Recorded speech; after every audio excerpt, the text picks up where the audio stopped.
അധ്യായം 29 16 മുതൽ 29 വരെയുള്ള വാക്യങ്ങൾ.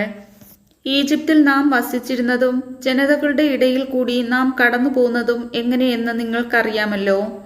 അവരുടെ മ്ലേച്ഛതകൾ, മരവും കല്ലും വെള്ളിയും പൊന്നും കൊണ്ടുള്ള വിഗ്രഹങ്ങൾ നിങ്ങൾ കണ്ടില്ലേ? അവരുടെ ദേവന്മാരെ സേവിക്കാനായി നമ്മുടെ ദൈവമായ കർത്താവിൽ നിന്ന് ഇന്ന് നിന്റെ ഹൃദയത്തെ അകറ്റുന്ന പുരുഷനോ സ്ത്രീയോ കുടുംബമോ ഗോത്രമോ നിങ്ങളുടെ ഇടയിൽ ഉണ്ടായിരിക്കരുത്. കയ്പുള്ള വിഷഫലം കായ്ക്കുന്ന മരത്തിന്റെ വേര് നിങ്ങളുടെ ഇടയിൽ ഉണ്ടാവരുത്.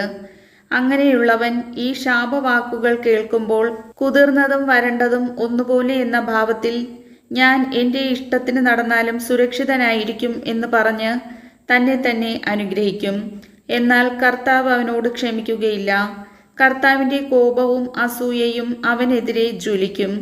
ഈ പുസ്തകത്തിൽ എഴുതിയിരിക്കുന്ന ശാപമൊക്കെയും അവന്റെ മേൽ പതിക്കും.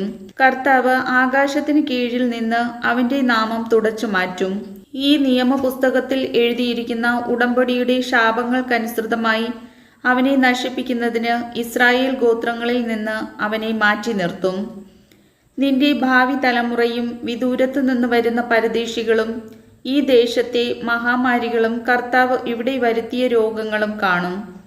വിത്ത് വിതയ്ക്കുകയോ ഒന്നും വളരുകയോ പുല്ലുപോലും മുളയ്ക്കുകയോ ചെയ്യാത്ത വിധം ഗന്ധകവും ഉപ്പും കൊണ്ട് നാട് മുഴുവൻ കത്തിയെരിഞ്ഞിരിക്കും.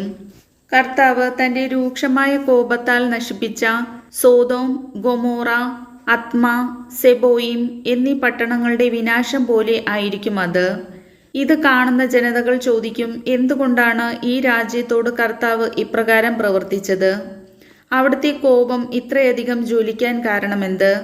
അപ്പോൾ ജനങ്ങൾ പറയും, അവരുടെ പിതാക്കന്മാരുടെ ദൈവമായ കർത്താവ് അവരെ ഈജിപ്തിൽ നിന്ന് കൊണ്ടുവന്നപ്പോൾ അവരോട് ചെയ്തിരുന്ന ഉടമ്പടി അവർ ഉപേക്ഷിച്ചു.